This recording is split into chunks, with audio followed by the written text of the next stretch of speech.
Hola amigos de Recuperando Historias, con este fondo musical medieval adjudicado a Teobaldo el Trovador, eh, rey de Navarra, vamos a abordar la segunda parte del tema Nueva España y el medioevo europeo. En el primer video platicamos sobre él y tratamos de introducir el tema señalando cómo en el siglo XVI las formas de gobierno bajo el reinado de los Austrias sufre una transformación y a diferencia del siglo XIII en que los reinados de Fernando III, Alfonso X y demás gobernantes de la Casa de Borgoña, a diferencia de este siglo XIII en donde Castilla y León tuvieron formas de gobierno de vanguardia para la época, sobre todo en relación al resto del continente europeo. Para el siglo XVI, bajo los Austrias, cuando ya se creían plenamente superados muchos de las medidas eh, propias de anteriores al siglo XIII ibérico, ocurre una serie de eventos que finalizan con con medidas imperiales, porque ya con Carlos V España estaba bajo el control del imperio controlado por Carlos V y que ya también incluía el Sacro Imperio Romano Germánico. Bueno, pues en esta época que ya se considera renacentista, pues ocurre alguna involución, sobre todo en materia de gobernación de las colonias americanas. Y mencionábamos en el video anterior que Nueva España, entre otras colonias americanas, jugó un rol muy similar a un campo de experimentación nuevo. Es decir, esa forma de gobernar eh, no coincidía con la época renacentista. Tenía muchos rasgos más parecidos a las formas de gobierno medievales previas al siglo XIII. Así es de que, bueno, claro que contextualizando este tiempo del siglo XVI y del Imperio Romano Germánico y de la influencia de la contrarreforma que le tocó a Carlos V y a Felipe II, y que a raíz de eso, entre muchas otras cosas, este, mm, ocurre ese tipo de regresión, por decirle de alguna manera, y de poderes más propios de sistemas no característicos de esa época. Por lo tanto, sobre de eso es lo que dijimos o lo que platicamos en el primer video, y también dijimos que en esta segunda parte de esta historia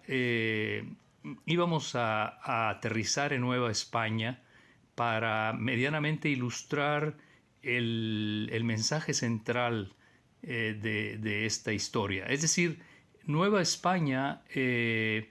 fue un terreno fértil para de alguna manera revivir las formas de,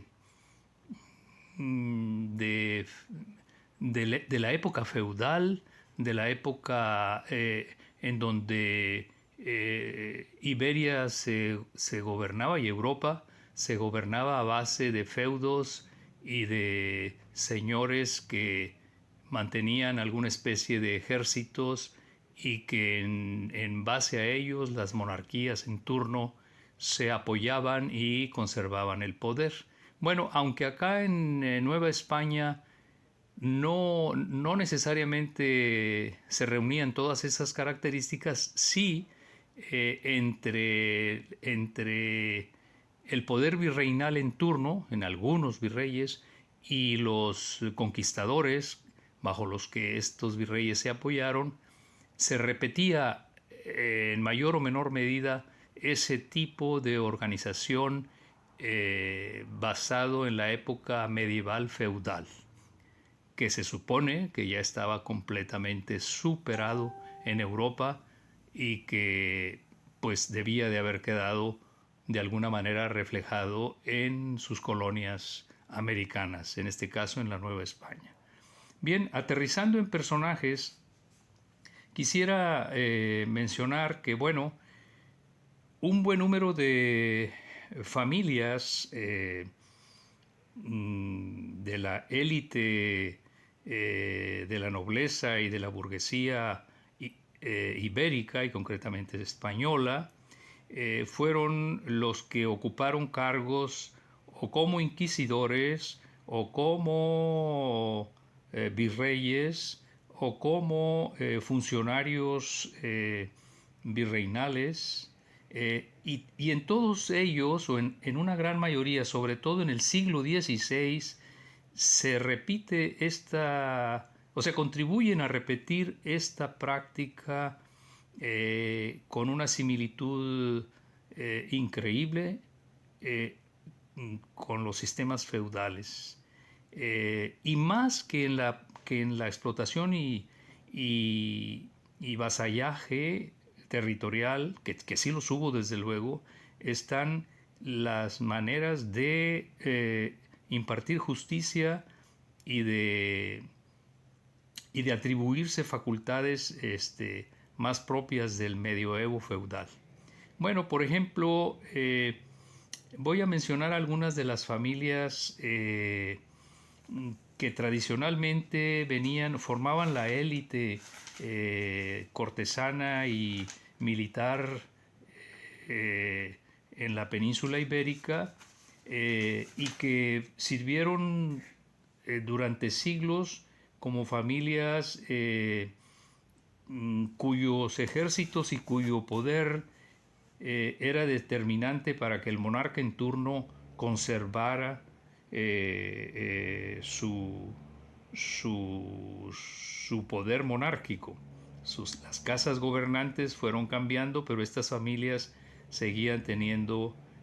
un poder importante. Claro que para el siglo XVI ya, y desde los reyes católicos, todas estas familias habían perdido todo el poder que tuvieron en el medioevo, pero curiosamente ya Nueva España, toda su descendencia que vino a dar acá y que ocupó cargos importantes, de alguna manera revivieron lo que sus abuelos o bisabuelos de siglos anteriores en Iberia habían ejercido hacia las monarquías en turno, anteriores a los Trastámara y los Trastámara mismos, al inicio de su época gobernante. Bien, me refiero, están los Manrique de Lara, los Mendoza, están también los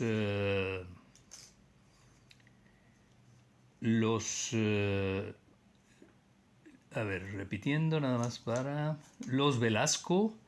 los Enríquez y los Suárez de Mendoza. Bien, son familias, los Hurtado, los Haro, los de Lara. Todas estas familias, de alguna u otra manera, a lo largo de todo el periodo virreinal novohispano, tuvieron cargos importantes y ascendencia sobre el resto de instancias que gobernaban la Nueva España. Y Y entonces quiero mencionar, por ejemplo, que hubo varios virreyes de la familia Mendoza, de la familia Manrique, de la familia Velasco, de la familia Enríquez, eh, y, y- y- y no todos, pero un buen número de ellos, a pesar de los avances de la época, estamos hablando ya del Renacimiento, estamos hablando del siglo XVIII, que es el siglo de las luces. Bueno, Nueva España siempre fue en ese sentido un lugar de donde el poder se ejerció de distinta manera eh, respecto a las formas de gobierno que ya se dictaban y se ejercían en la metrópoli europea. Y ese es el enfoque que quisiera mencionar para ver cómo todas estas eh, todo este fenómeno de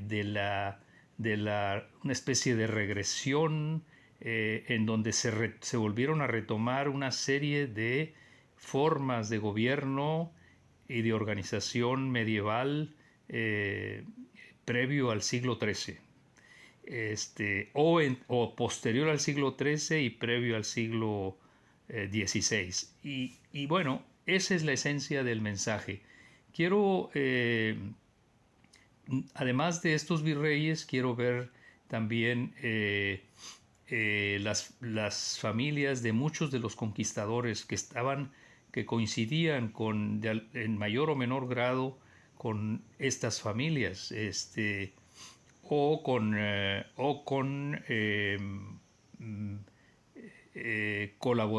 colaboradores directos de estas familias que mencioné hace unos momentos. Entonces, bueno, Hernán Cortés fue un caso de excepción, extremeño, no necesariamente venía de orígenes nobles, pero tenemos a Nuño de Guzmán, o a los vascos, Juan de Oñate o Francisco de Ibarra, a, a los Vázquez de Coronado, eh, en mayor o menor medida estaban ligados desde, desde Iberia a, o directa o indirectamente a las otras familias de poder mayor que mencionamos. Y todo esto, por ejemplo, eh, estas personas que fueron conquistadores y exploradores, mencionaré que, por ejemplo, que Jorge de Alvarado, hermano de Pedro de Alvarado, eh, se destacaron o tuvieron un papel importante en la conquista de Guatemala y parte de Centroamérica, estaba casado con Luisa de Estrada. Luisa de Estrada, hija de Alonso de Estrada, primer tesorero real, muy cercano a Carlos V e integrante de una familia duque de Estrada que que tuvo roles importantes antes de los Trastámara y durante el periodo de los Trastámara. Está también el primer tesorero real, que fue Juan Alonso Sosa Cabrera, ligado a las familias Sosa y Cabrera, que ya en otros videos hemos visto su origen, y estaba casado también con otra hija de Alonso de Estrada y de Marina de la Caballería, de nombre Ana de Estrada. Está también eh, el mismo Francisco Vázquez de Coronado, casado con conquistador y explorador del septentrión hispano, y estaba casado con otra hija de Alonso de Estrada y Marina de la Caballería, que era Beatriz de Estrada. Eh, el- Bien, pues todos estos conquistadores de alguna manera tenían fuertes lazos con todas estas familias que revivieron la época de los grandes señores feudales, pero acá en Nueva España. No fue el caso mm, del conquistador del Nuevo Reino de León, ni de los que conquistan y fundan el área que le llamaban del Pánuco, que concretamente es Zacatecas. Estos otros personajes, como fue don Luis de Carvajal y de la Cueva el Viejo, era verdaderamente un hombre de origen portugués más que castellano, y los de Zacatecas eran personajes más de la región vasca, y no con una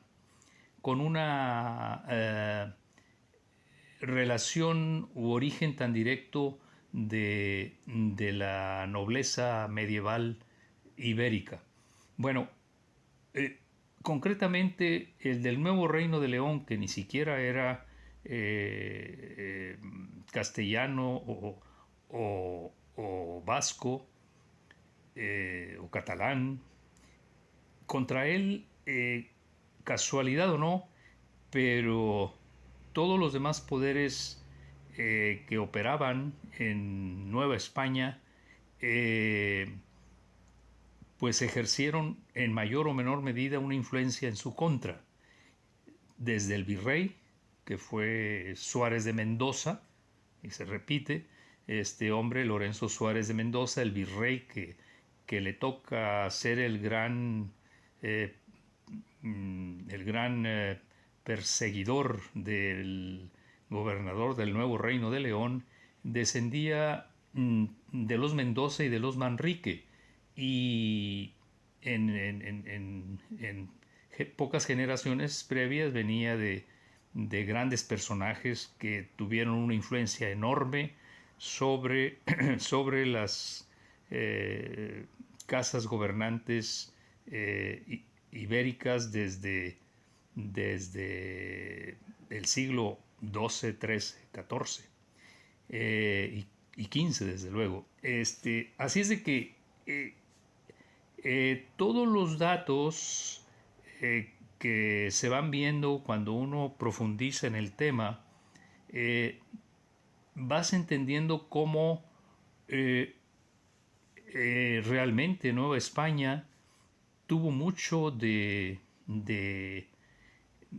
campo experimental donde se revivieron las prácticas ibéricas anteriores al siglo XIII inclusive, ¿no? Los inquisidores, pues también jugaron un rol importante. Eh, los procesos inquisitoriales que se desarrollan, tanto los de finales del siglo XVI como los de mediados del XVII, son bajo virreyes o bajo inquisidores que hicieron mancuerna y que tuvieron actitudes inquisitoriales todavía mucho más cruentas que las que se realizaban de manera simultánea en lo que era la península ibérica. Bueno, entrar en todos estos detalles se lleva una buena parte del tiempo, pero por ahorita, y para no prolongar más este video, eh, creo que es suficiente con los nombres dados y la idea donde tratamos de apoyar la, la opinión de asociar a Nueva España y al medioevo europeo anterior al siglo XIII. Gracias, amigos de Recuperando Historias, y concluimos este tema en próximo video, la tercera parte. Gracias.